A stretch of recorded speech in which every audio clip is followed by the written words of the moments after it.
بسم الله الرحمن الرحيم وصلى الله على سيدنا مولانا محمد وعلى آله وصحبه وسلم. I wanted to make a presentation which follows the presentation I made last September in Mogadishu concerning the concept, definition and philosophy of war. My academic colleagues and my friends requested me to make another presentation, and I intended to include some more explanations on some issues concerning the presentation I made the last September in Mogadishu. So here I have my friends and my colleagues and all those who are interested in this subject.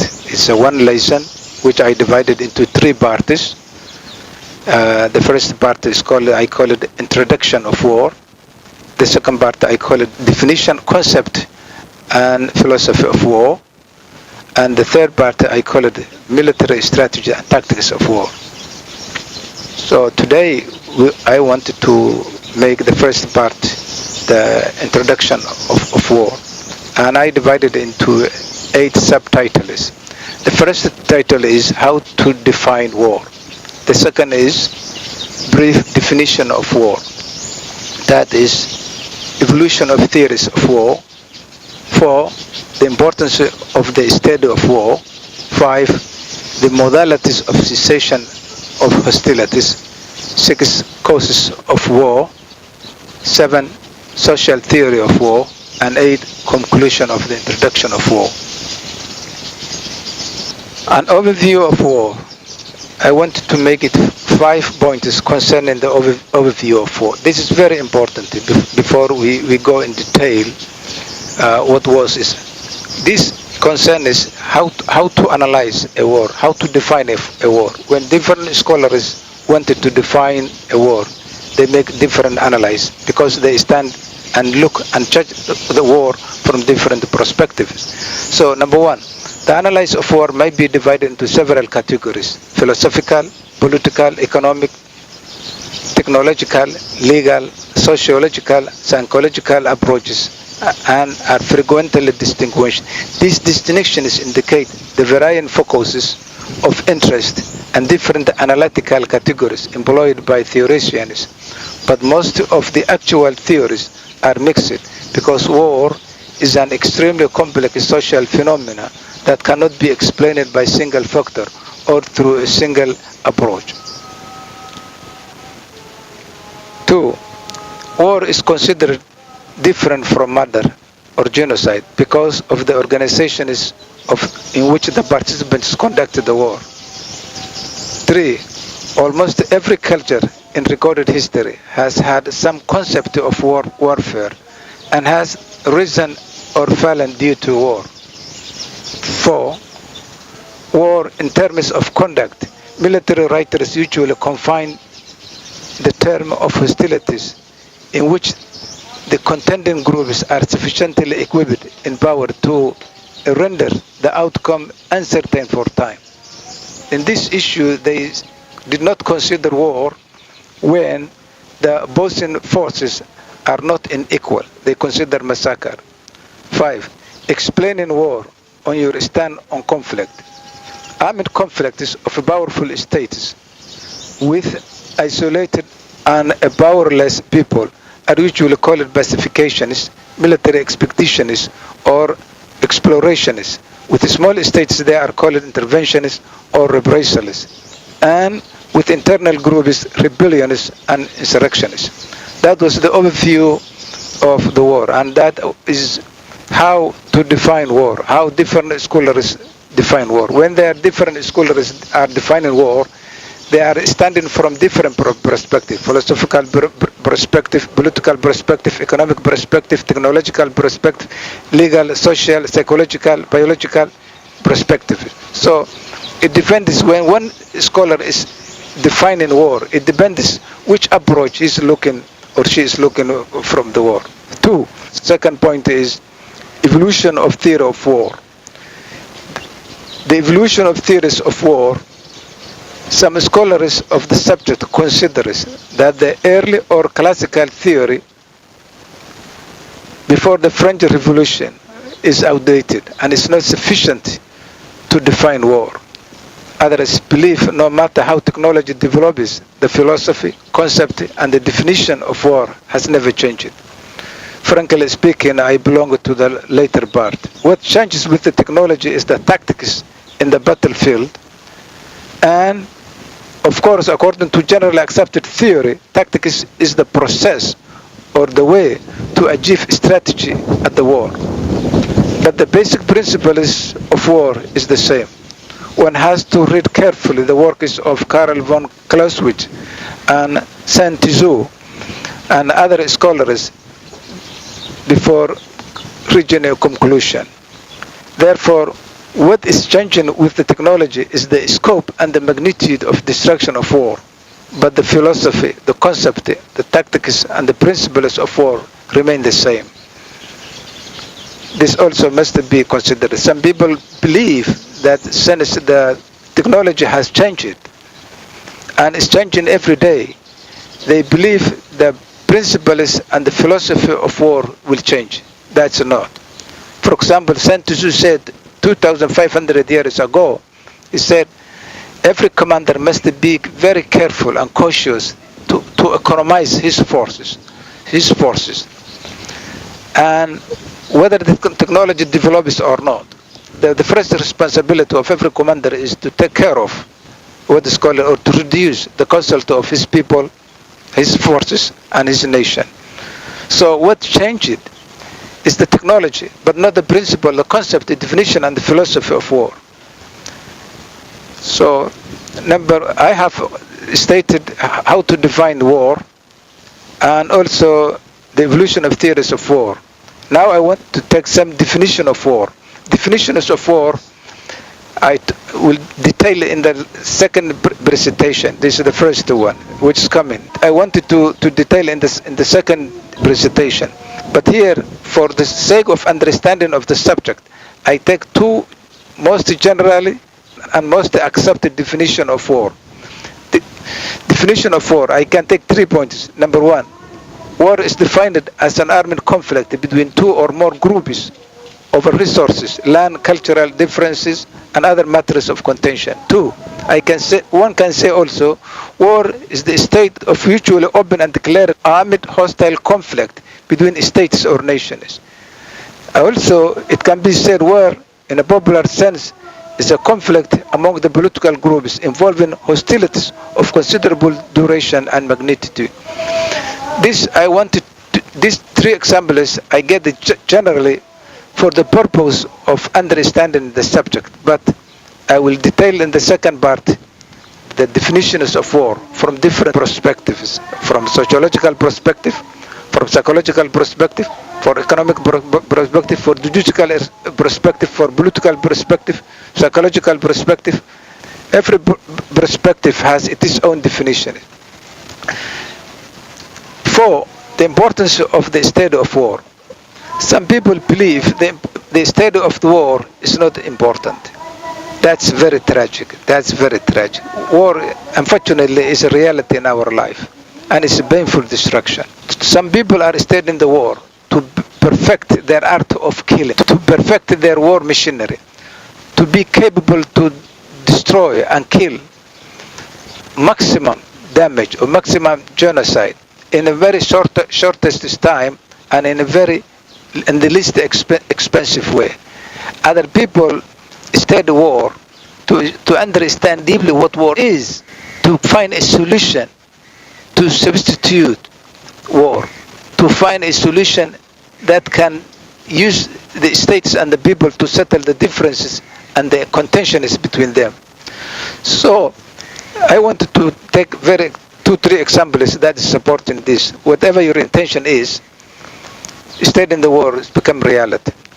Number one, the status of war by military theorists throughout history have thought to identify the philosophy of war and reduce to military science.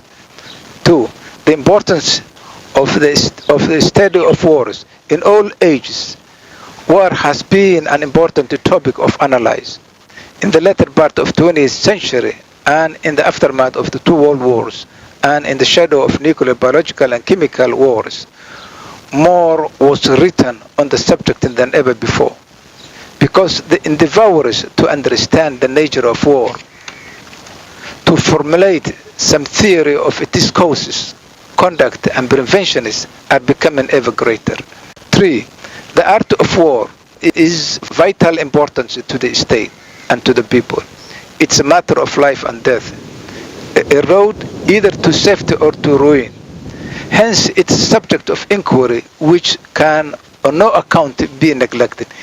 This I quote, and I unquote, from Saint Tzu on his book, The Art of War, 2,500 years old. 4.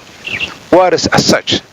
No doubt, war is a calamity and social disaster, whether it's afflicted by one nation upon another or conceived as of afflicting humanity as a whole. Leo Tolstoy advocated this concept in his book War and Peace. The study of war and the analysis of the origin, causes and results of wars in the intention of preventing is gaining prominence nowadays. Most of peace research institutes concentrates on two areas: the analysis of international system and the empirical study of the phenomenon of war. 5. The importance of the study of war also. The development of weapons of mass destruction made the task of understanding the nature of war even more urgent. On the one hand, war had become an intractable, unmanageable, uncontrollable, ungovernable social phenomenon, the elimination of which seemed to be an essential precondition for the survival of humanity. 5. I wanted to discuss now the modalities of cessation of war. Wars usually end in one of the following three ways throughout the history. Number 1, stalemate. Two opposing but equal powers might declare a stalemate or choose to end a war to avoid utterly pointless loss of life and property, followed by peace negotiations in which the two sides agree on what to do with the conflicted territory. These negotiations often end in treaty or a peace agreement, mostly a very just agreement. 2. Partial surrender. The second possibility is the ultimately weaker side declaring some form of surrender. This will usually also end in some sort of peace negotiation, with the surrendering part holding slightly less negotiating power. 3. The total destruction. The third possibility is simple: utter and complete and total destruction of one side involved in the war. That's the worst. I also wanted to discuss this introductory part, the general principles of causes of war. Of course, I will detail the second part of my presentation, the concept, definition and philosophy of war, that part, the causes of the wars. But for sake of understanding, I wanted to raise two issues here, which are also part of that causes. The causes of wars. Contemporary theories of the causes of the war divide roughly into two major schools. One attributes war to certain innate biological and psychological factors or drives. The other attributes it to certain social relations and institutions. Both schools include optimistic and pessimistic concerning the preventability of war. So, two of the several causes of the wars. The two issues that I wanted to particularly refer here is the biological theory and psychological theory. Biological theories centering upon man's innate drives are developed by ethologists, the study of human behavior and social organization from biological perspective, who draw analogies from animal behavior, and also by psychologists and psychoanalysts. Ethologists are in the opinion that the study of animal warfare might contribute toward an understanding of war as employed by humans. The behavior of monkeys and apes in captivity and the behavior of young children, for example, show basic similarities. We both share animal and human, rivalry of possession, intrusion of a stranger, or frustration of an activity, and control of a territory are usually associated with patterns of dominance.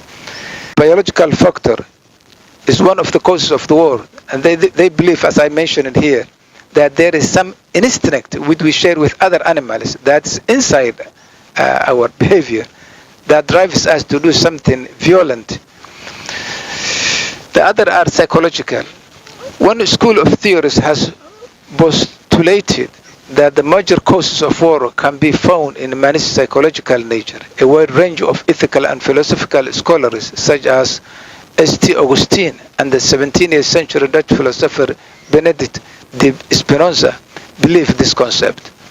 Also, whether the psychological premises are optimistic or pessimistic about the nature of man, one cannot ignore the impact human behavior on social and political institutions that give man the opportunities to exercise his good or evil propensities and to impose restraints upon himself.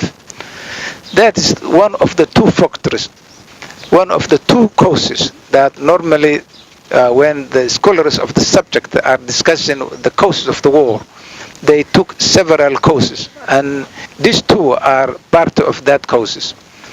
Number seven, the social theory of war. Social theories, the most voluminous and influential theories attributing war to the nature of the state, fell into two broad streams, which can be closely called liberal and social. So we divided this into two parts. One is the liberal thinking of the theory of war. The other is the socialist thinking of the theory of war. I choose to take these views from among many different theories of war because of their totality. They are looking at war in a different ways. What causes the war and how to prevent it. They are looking that way. And that's why I selected among other theory of wars. The liberal first, let me explain. The early or classical liberals of 18th and 19th century distinguished three basic elements in their analysis: individualism, society, and the state, and regarded the state as the outcome of interactions of the former two. Of course, it's the individual and the society that produce the state. They assumed that society is self-regulating and that socio-economic system is able to run smoothly with little interference from the government.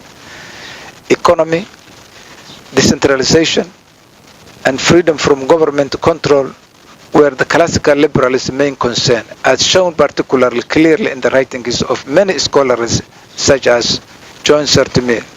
They accepted the necessity of maintaining defense, but postulated the existence of a basic harmony of interest among the states, which would minimize the incidence of war.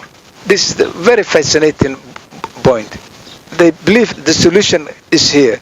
They said, for example, the economic cooperation based upon an international division of labor and upon free trade would be in the interest of everybody. Commerce would be a great solution or the rationality to substitute for a war. They believe when there is a democratic system, when economy is free from interference of government, mostly free from the government, except some guidance to avoid some economic anarchies.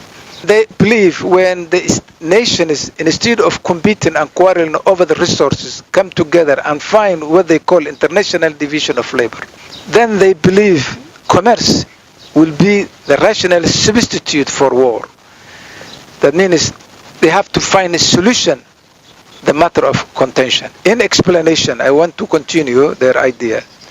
In explanation of wars that did occur, however, liberals emphasized a variety of factors. First, they focused on autocratic governments, which were presumed to wage war against the wishes of peacefully inclined people. Autocratic government usually fails to rule properly their people, because in the first hand they do not come with the consent or the vote of the people.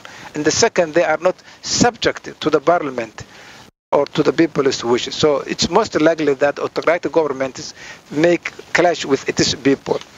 And also, autocratic government creates unnecessary war because there is no parliament or institutions that's objecting them. Autocratic government has a full power, and they can wage irrational and unnecessary war to other nations every time. So they believe the free election can produce a legitimate government, a government that is subject to the wishes and the rulers of the people. It thus became a major tenet of liberal political philosophy that war could be eliminated by introducing a universal suffrage, because the people would surely vote out of office any belligerently inclined government. The importance of public opinion and of democratically elected government and the rational resolution of conflicts and disputes will prevent war. This is a very sound judgment. It's up to you, but to me it's very, very sound. We have to get an alternative way to settle our contention issue. I wanted to see also the second theory that I selected from the different social theories of war, which is socialist analysis of war. In a way, it resembles it like this, but fundamentally different than liberal philosophy. They said, whereas liberals concentrated on political structures, regarding them as of a primary importance in determining the propensity of states to engage in war, socialists tended to the socio-economic system of states as the primary factor of causing war. This is fundamental change, but solution is the same. The way is different. That's my explanation, is my own judgment. For example, Karl Marx attributed war not to the behavior of states, but to the class struggle of society. To him, wars occurred not as an often voluntary instrument of state policy, but as a result of a clash of social forces.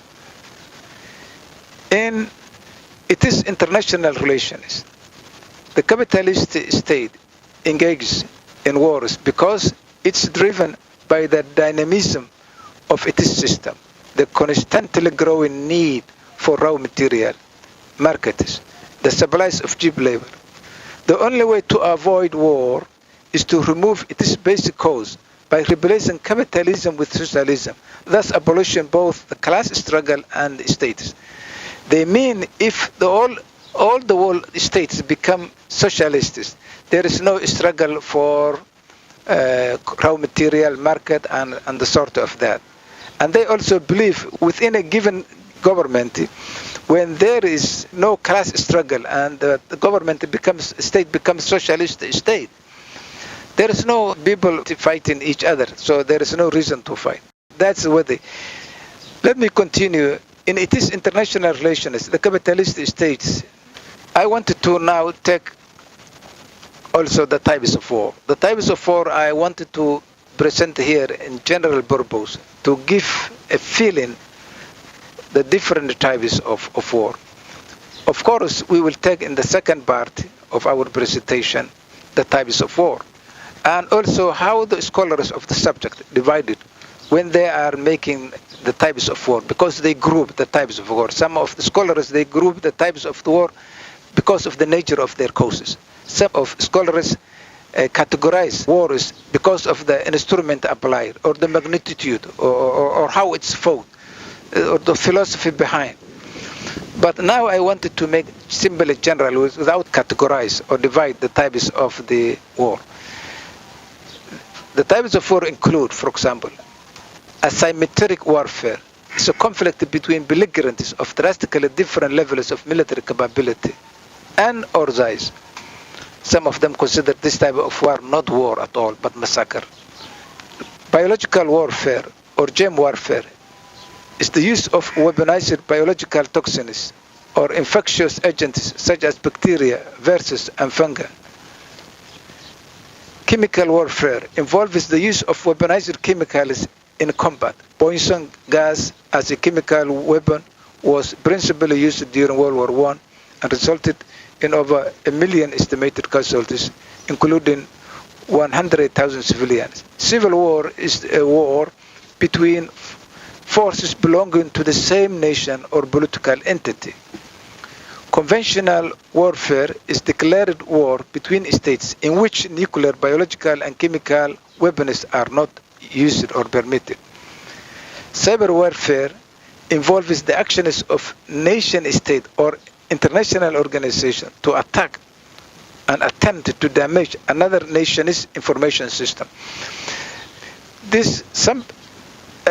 In my understanding, cyber warfare, and there is also information warfare which is coming, which we did not reach yet.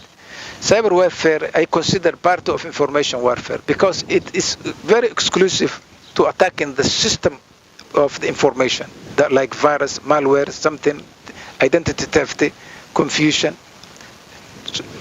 But information warfare is more larger in context and in application. Information warfare is an application of destructive forces on a large scale against the information assets and systems, against the computers and networks that support the four critical infrastructures: the power grid, communications, financial, and transportation. Nuclear warfare is a warfare in which nuclear weapons are the primary or the major method of achieving capitulation. Total war is a warfare by any means possible, disregarding the laws of war, placing no limits on legitimate military targets, using weapons and tactics resulting in significant civilian casualties, or demanding war effort requiring significant sacrifice by the friendly civilian. Unconventional warfare. The opposite of conventional warfare is an attempt to achieve military victory through acquiescence, capitulation, or clandestine support from one side of an existing conflict. War of aggression is a war of conquest or gain rather than self-defense. This can be the basis of war crimes under customary international law. War of liberation. Wars of national liberation is revolutions, are conflicts fought by nations to gain independence. The term is used in conjunction with wars against foreign powers, or at least those perceived as foreign, to establish separate sovereign states for the rebellion nationality. I want to make the conclusion of this. I want to make this conclusion is the subject of war is important. And some scholars even, they do not call the subject of war, but they call correctly the subject of war on peace. Because if any nation or any people fail to maintain peace, they are in war. And if any people fail to get solution contentious issues, they have no peace. So some people or scholars call this subject the subject of war and peace, but unfortunately commonly it's known to the subject of war. Many scholars have written on the subject, from the Cicero, the Roman statesman and military leader who led the Roman forces 2,000 years ago, crossed the Mediterranean Sea and defeated the Carthage, the Tunisian, who were the main opposing force of Roman at the time. He was a statesman. He was also a military leader. He wrote many fascinating and vividly accounts on definition, concept, and philosophy of war. Also, my favorite, Sun Tzu, 2,500 years ago, he wrote his book, Art of War, which until today every academic is studied. Also, there are many other scholars that developed either the definition, the philosophy, the concept of war. So there are many scholars, whether they are historians or military analysts, politicians, diplomats, philosophers, those scholars who are interested through the travail of ages, the subject of war and judging the war from different perspectives. We collected in a very summary and very short, selected essays and selected points.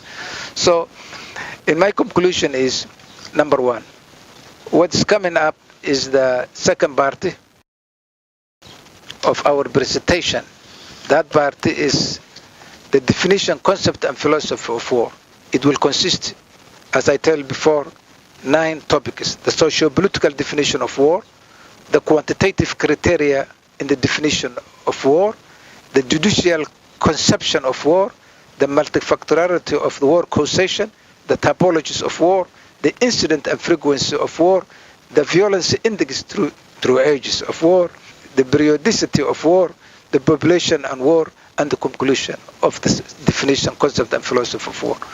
Also, the third presentation will cover military strategy and tactics. This is actually in the more concern in the field. The definition and principles, strategic and tactical principles of warfare, strategic and tactical maneuvers, emergence of modern warfare, the 19th century theory and technological change, the World War trench tactics to nuclear strategy tactics, military strategies, levels of war, theory of war and peace in a nutshell. So this subject is very important. War, unfortunately, is a reality in our life. We have to study very much to understand war, to be able to prevent war. Thank you very much.